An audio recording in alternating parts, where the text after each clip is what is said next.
여기 일란성 쌍둥이가 있습니다. 유전자가 100% 똑같은 두 사람이에요. 그중 한 명만 우주에 보내고 다른 한 명은 지구에 남겨둡니다. 1년 후 둘이 다시 만나면 둘의 나이는 같을까요? 아인슈타인의 대답은 아니요입니다. 우주에 갔다 온 쪽이 더 젊어요. 황당하게 들리죠? 그런데 이건 이론이 아닙니다. 나사가 진짜 이 실험을 했어요. 일란성 쌍둥이 우주비행사를 데리고요. 오늘 영상에서는 이 실험의 결과를 하나하나 풀어보겠습니다. 시간은 왜 느려지는지, 우주에서 몸에는 무슨 일이 벌어지는지, 그리고 진짜로 나이 차이가 생기는지까지요. 100년도 더 전인 1905년, 알베르트 아인슈타인은 특수 상대성 이론을 발표합니다. 핵심 내용 중 하나가 이겁니다. 빠르게 움직이는 사람의 시간은 느리게 간다. 이걸 시간 지연, 영어로 타임 다일레이션이라고 불러요. 비유하자면 이런 겁니다. 여러분이 달리기를 하고 있다고 상상해 보세요. 보통 속도로 뛰면 시계는 평소처럼 째깍째깍 갑니다. 그런데 빛의 속도에 가깝게 뛰기 시작하면 여러분의 시계가 바깥 세상보다 천천히 가기 시작해요. 여러분 입장에서는 아무 변화가 없습니다. 시계도 정상이고 심장 박동도 정상이에요. 하지만 밖에서 여러분을 보고 있는 사람의 시계는 훨씬 빨리 가고 있습니다. 이게 바로 시간 지연이에요. 여기서 유명한 사고 실험이 나옵니다. 쌍둥이 역설이에요. 쌍둥이 중 한 명이 빛에 가까운 속도로 우주여행을 하고 돌아오면 지구에 남아있던 쌍둥이보다 나이를 덜 먹는다는 겁니다. 이름은 역설이지만 사실 역설이 아니에요. 물리학적으로 완벽하게 설명되는 현상입니다. 왜냐하면 우주여행을 한 쪽은 출발할 때 가속하고 돌아올 때 감속하는 과정을 겪기 때문이에요. 이 가속과 감속이 대칭을 깨트려서 우주를 다녀온 쪽이 확실히 더 젊습니다. 자, 여기까지는 이론입니다. 그런데 나사가 이걸 실제로 해봤어요. 주인공은 스콧 켈리와 마크 켈리, 일란성 쌍둥이이면서 둘 다 나사 우주비행사입니다. 2015년 3월 스콧 켈리는 국제우주정거장 ISS에 올라갔습니다. 그리고 340일 동안 지구 궤도를 돌았어요. 그 사이 쌍둥이형 마크는 지구에 남아 있었습니다. 나사는 이 1년 동안 두 사람의 몸에서 일어나는 모든 변화를 추적했어요.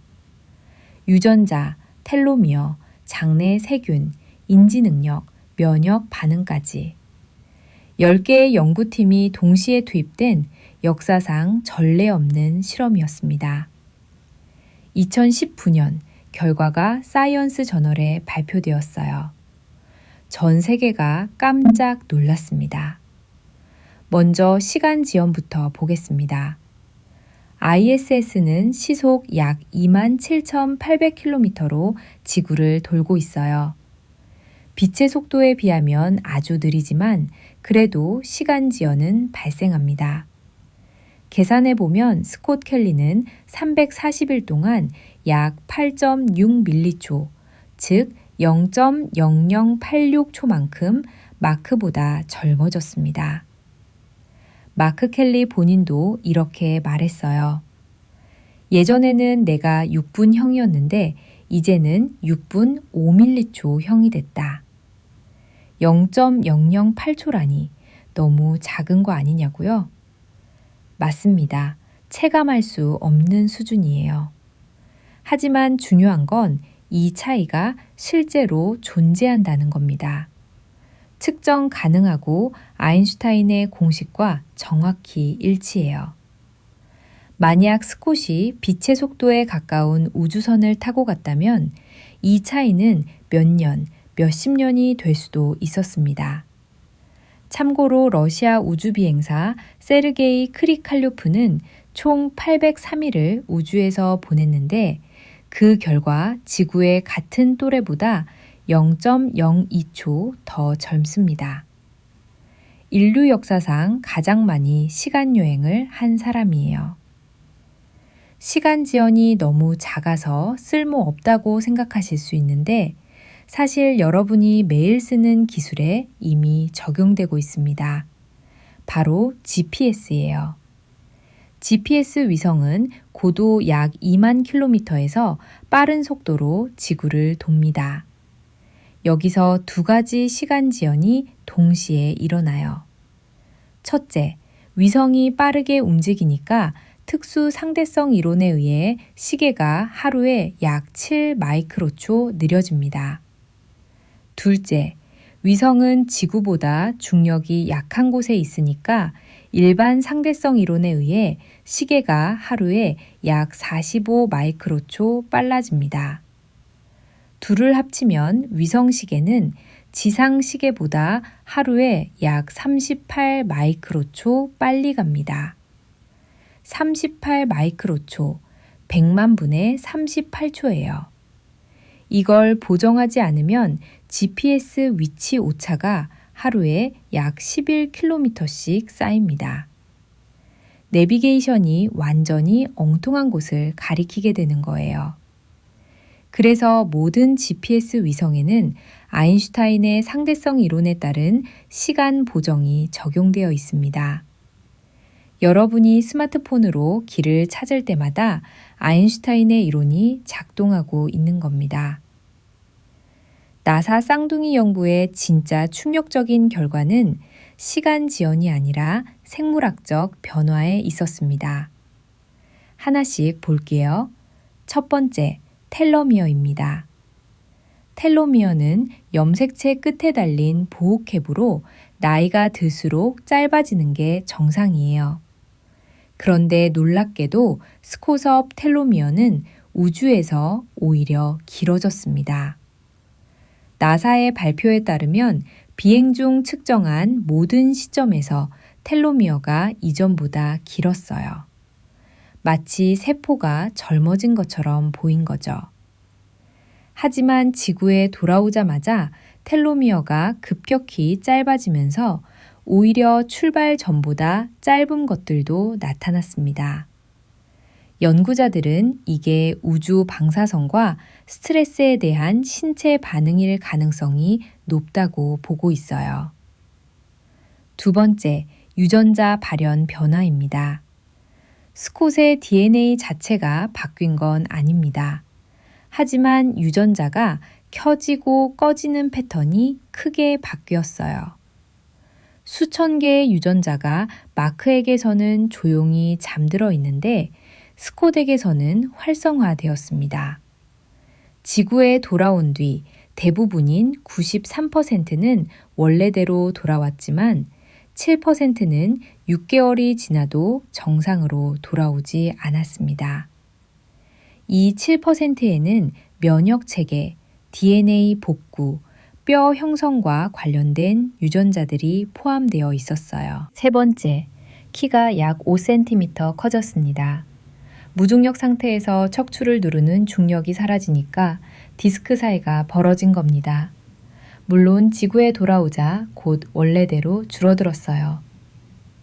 네 번째, 장내 세균 구성이 완전히 달라졌습니다. 우주식품만 먹으니 장속 미생물 생태계가 바뀐 거예요. 다행히 이것도 귀환 후 원래 상태로 돌아왔습니다.